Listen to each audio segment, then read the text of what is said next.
बात को कह रहा हूँ और आपको एक उदाहरण देता हूँ जिसकी चर्चा मैंने अपने संबोधन में भी की। आज से 20 दिन पहले राजकुमार चौहान दिल्ली सरकार के मंत्री हैं, बहुत छोटे मंत्री हैं। उनके खिलाफ वहाँ के लोकायुक्त ने, राजकुमार चौहान है मंत्री का नाम, वहाँ के लोकायुक्त ने जांच की और पाया कि इन्होंने बिक्री कर की वसूली में एक सरकारी पदाधिकारी को धमकाया है एक निजी ब्लैक लिस्टेड कंपनी के पक्ष में, इसलिए इनको मंत्री पद से हटाया जाए। एक सीधा भ्रष्टाचार का मामला था। केंद्र सरकार ने गृह मंत्रालय से एक मिली भगत वाली रिपोर्ट भिजवाकर राष्ट्रपति जी से लोकायुक्त की अनुशंसा को रिजेक्ट करा दिया। तो मतलब ये छोटे मंत्री को भी बलिदान नहीं कर सकते करप्शन के बिना पर, ये प्रमाण है।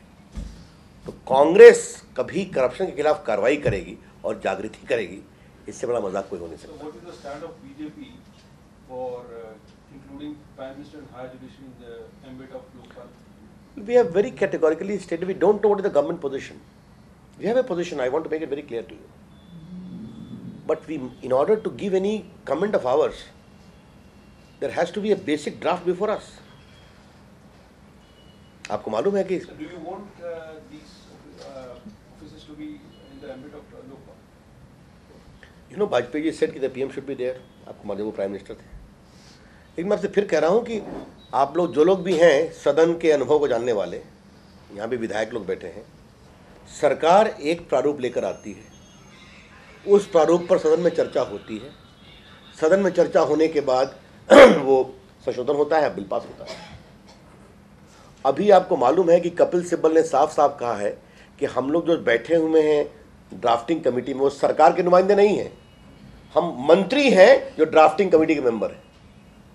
श्रीमान वीरप्पा मोइली कानून मंत्री कह रहे हैं कि कानून तो हम बनाएंगे, ये लोग का काम खाली इनपुट देना है। तो हम किसकी बात माने? प्रधानमंत्री ने आज कुछ नहीं कहा। अभी तक विपक्ष से कोई बातचीत नहीं हुई है लोकपाल के विषय पर। 3 तारीख को पहली मीटिंग है। अब हम देखते हैं सरकार क्या रुख लेकर के आती है, सरकार का बेसिक ड्राफ्ट क्या है। तो लोकतंत्र में कानून बनाने का अधिकार सरकार का होता है, सरकार कानून बनाने की पहल करके आती है। अभी सरकार का मोटा ड्राफ्ट क्या है ये भी हमें पता नहीं। सर, बार-बार राहुल जी को प्रधानमंत्री बनाने की बात आ रही है। आपने भी स्पीच में कहा था कि एक बार बना देना चाहिए था कि जनता को पता लगे कि राहुल जी क्या कर रहे हैं। क्या कहना? देखिए, मैंने कांग्रेस के राजनीतिक दशा की मजबूरी और दिवालियापन पर सवाल उठाए थे। स्पीच में आपने कहा, तो अब मैं फिर कह रहा हूँ कि भाई हर 6 महीने में एक कोरस उठता है ना, उठता है। और भारत के प्रधानमंत्री मनमोहन सिंह हैं, तो भारत की छवि क्या जाती है? एक बार देश बनी भाई, वो कहते हैं कि बहुत लोकप्रिय है, अपार सरस्वती का आशीर्वाद है इनके ऊपर, संभावना है। तो हम तो यही कह रहे हैं कि उनको तो प्रधानमंत्री बनने के लिए कुछ नहीं करना है, एक सज्जन को कुर्सी से उठाना है, अपने बैठ जाना है, तो बन जाए। देश भी देखे कितनी क्षमता है उनमें। सर, चाइनीज कंपनी हाई के साथ Indian Institute of Science Bangalore में टेलीकॉम लैब का MOU साइन किया है, और जो इंटेलिजेंस है, Indian intelligence, this is a very serious matter, it has been brought to our notice. इस संबंध में भारत सरकार को पूरी जांच करके कार्रवाई करनी चाहिए। अगर किसी कंपनी के बारे में खुफिया और गोपनीय IB का कोई नेगेटिव रिपोर्ट है तो देश की सुरक्षा को लेकर उसका विचार होना चाहिए। सर, दंतेवाड़ा में BSF के शहीद हुए हैं जवान, उनको म्यूनिसिपैलिटी की जो कचरा उठाने वाली गाड़ी में लाया गया, क्या शहीदों के सम्मान के लिए? देखिए, मैं आपसे एक बात कहना चाहूँगा, ये दुर्भाग्यपूर्ण स्थिति है। इससे हमको पीड़ा हुई है। हमने इन तथ्यों को जानकारी करने की कोशिश की थी, और तथ्य हैं वो भी आप जान लीजिए कि उन लोगों को जंगल से लाया गया था। जो जगदलपुर के आसपास जितने अस्पताल के एम्बुलेंस थे वो बाकी घायलों को ला रहे थे। जो कुछ शव वाहन बचे थे उनको भी घायलों को लाने के लिए भेजा गया था। जो मर गए थे उनकी बॉडी को भेजना जरूरी था, परिवार वाले चाह रहे थे।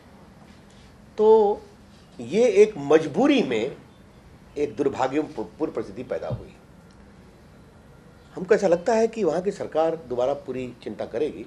और आपकी जानकारी के लिए कि दंतेवाड़ा में देश के सुरक्षाकर्मी बहुत मजबूती से लड़ रहे हैं, पुलिस के, BSF के, छत्तीसगढ़ पुलिस के, तो काफ़ी संख्या में मारे भी जाते हैं, नक्सलाइटों के खिलाफ कार्रवाई भी कर रहे हैं।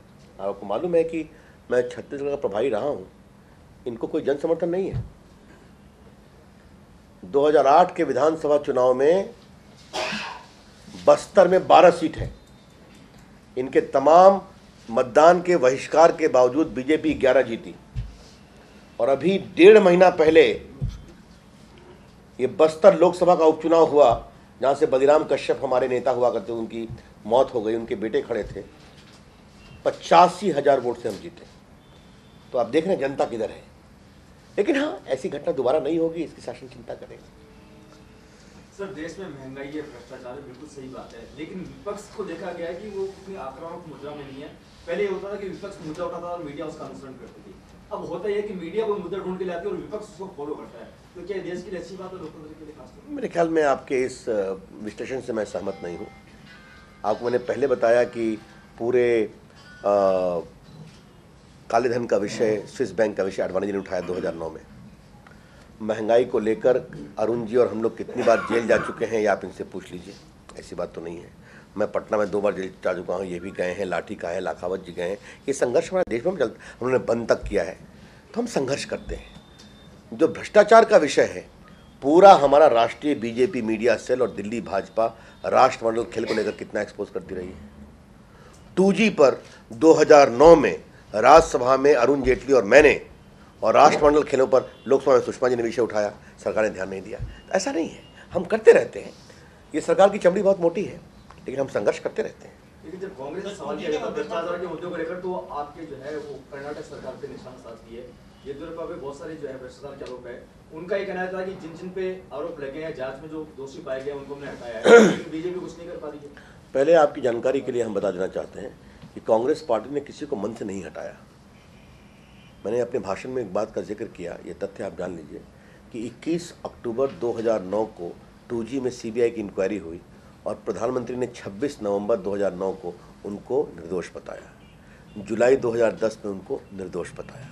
जब मामला सुप्रीम कोर्ट में गया, सदन के अंदर हम लोगों ने सख्त स्टैंड लिया तो हुआ।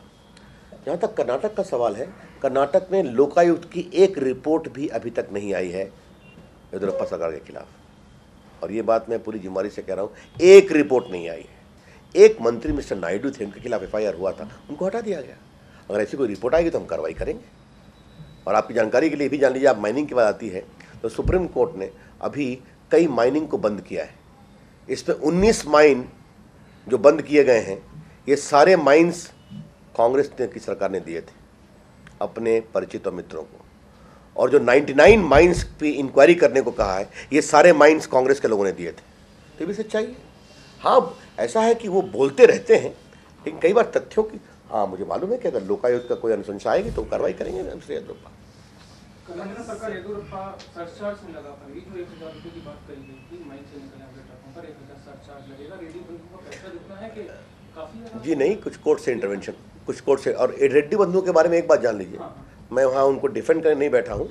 उनका व्यापार का मामला है, कुछ मामला कोर्ट में है, जो भी हो करेंगे। लेकिन रेड्डी बंधुओं का एक माइंस छत्तीसगढ़ में नहीं है, कर्नाटक में नहीं है, सब आंध्र प्रदेश में है। आंध्र में तो है। पैसा लेकर के सारी चीजें जो 1,000 रुपये सरचार्ज की बात हो रही है, सरकार उसको भी फॉलो नहीं कर पा रही। नहीं, उस मामले में कुछ कोर्ट के इंटरवेंशंस हुए हैं, लेकिन इतना ही मैं आपको बताना चाहूँगा। कम्युनल वायलेंस एक्ट एक मिनट, थोड़ा सा मैंने बहुत से लोग जो मेरे मीटिंग में नहीं होंगे, मैं उनको एक बात ज़रा बताना चाहूँगा कि देखिए, ये सरकार जो कह रही है कि पेट्रोलियम प्रोडक्ट को दाम बढ़ाना ज़रूरी था क्योंकि काफ़ी वित्तीय हालत खास्ता है पेट्रोलियम कंपनी की। ये देखिए, ये इंडियन ऑयल कॉरपोरेशन का स्टेटमेंट ऑफ अकाउंट है, ऑडिटेड, बिल्कुल ऑडिटेड अकाउंट है। इसके मुताबिक मैं यहाँ से पढ़ रहा हूँ, सीरियल नंबर 13 पर नेट प्रॉफिट, इनको 31 मार्च 2011 को 8,085 करोड़ का प्रॉफिट हुआ है और 31 मार्च 2010 को 10,998 करोड़ का प्रॉफिट हुआ है। तो ये कहना कि लॉस में है, ये तो गलत है। दूसरा देखिए, ये हिंदुस्तान पेट्रोलियम है, इनका भी लेटेस्ट वेबसाइट पर है, 1,703 करोड़ का प्रॉफिट उनको हुआ है 31 मार्च 2011 को, और 1,476 करोड़ का प्रॉफिट हुआ है 31 मार्च 2010 को। BP का भी वही हाल है, भारत पेट्रोलियम का, उनको भी प्रॉफिट है। और मैं जब ONGC का दिखा दूं ONGC को तो कमाल हुआ है, उनको प्रॉफिट सबसे अधिक हुआ है। हाँ, ONGC को 22,000 करोड़ का प्रॉफिट हुआ है।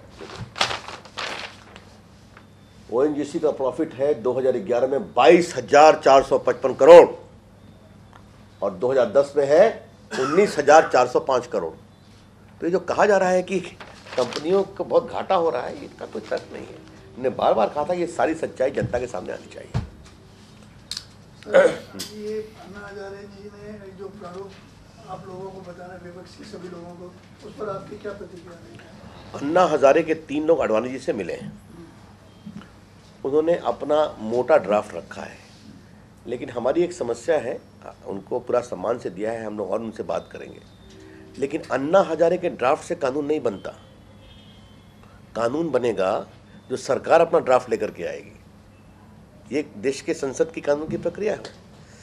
3 जुलाई को मीटिंग होने वाली है ऑल पार्टी, हम देखते हैं सरकार क्या लेके आती है। अभी तक सरकार के रुख का हमें पता नहीं। और आपकी जानकारी के लिए, सरकार ने विपक्ष के साथ कभी कोई बातचीत नहीं की, कोई बात नहीं। कम्युनल वायलेंस से आप कह रहे हैं कि ये बहुत बड़ा खतरा है देश के लिए, समाज को तोड़ने वाला है। जी, बीजेपी ने जिला स्तर पर भी, प्रदेश स्तर पर भी आंदोलन किए हैं। मोटे तौर पर अगर इतना ही बड़ा खतरा इस एक्ट से, तो BJP as a national level पर क्या इसका एजेंडा लेके चलती है? इस एक्ट को देखिए ऐसा है कि ये जो कम्युनल वायलेंस बिल बनाया है, ये सोनिया गांधी के गुणी सलाहकारों ने बनाया है। हम ऐसे उम्मीद करेंगे कि सरकार ऐसी मूर्खता नहीं करेगी, और सरकार ऐसा बिल लेकर संसद में आएगी तो इसका हम पूरा प्रतिकार करेंगे। और आपकी जानकारी के लिए, जिन लोगों ने कम्युनल वायलेंस बिल को इतना सख्त और इतना बेतुका और विभेदकारी बनाया है, ये लोग वही लोग हैं जिन्होंने पोटा का विरोध किया था कि आतंकवादियों के खिलाफ लड़ने के लिए विशेष कानून की क्या आवश्यकता है, इंडियन पेनल कोड पर्याप्त है। तो आतंकवादियों के खिलाफ कानून सख्त बने, इसका विरोध करते हैं, और कम्युनल वायलेंस पर ऐसा बिल लेकर के आते हैं जो पूरे समाज को तोड़ने की बात करते हैं। और कोई सवाल?